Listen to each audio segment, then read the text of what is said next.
I the a-hole for not wanting to go to my stepsister's college graduation?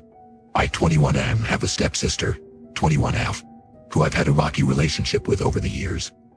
We're the same age, and so we've always been in the same year at school, shared groups of friends, and even had our birthdays celebrated together. After high school, I took a gap year to travel and find out what I want to do with my life. I wanted to make sure I didn't rush into a college education without being sure about what I wanted to study.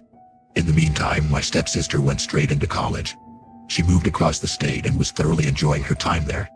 During my gap year, I struggled with anxiety and depression. I found it hard to find my footing and decide what I wanted to do next. I eventually decided to go to college, but my mental health struggles continued, and I ended up dropping out after the first semester.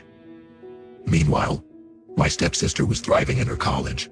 We had started getting along better, mainly because we didn't have to share a living space anymore.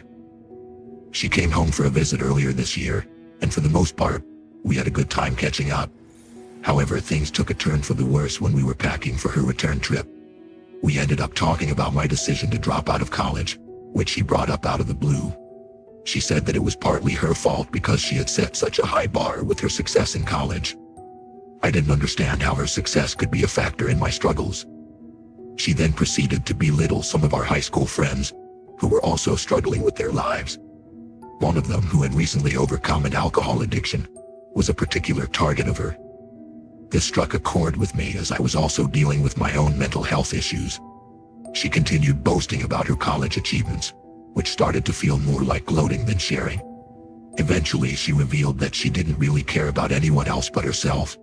She said she wasn't being mean, but that she had a hard time feeling empathy for others. This really hurt me, as it felt like she was saying she didn't care about me. Before all this, she had invited me to her college graduation, which was to take place in another state. I would have to foot my own travel and accommodation bills. Given the recent revelation about her lack of empathy, I'm seriously reconsidering attending her graduation. It would cost me a significant amount of money and time off work, as I now work for a non-profit organization that requires me to be on the ground most of the time. I barely talked to her since that night. Her words have rekindled the animosity I felt towards her in high school. I know she will be disappointed if I don't attend her graduation, but I can't help but question if I am the a-hole in this situation.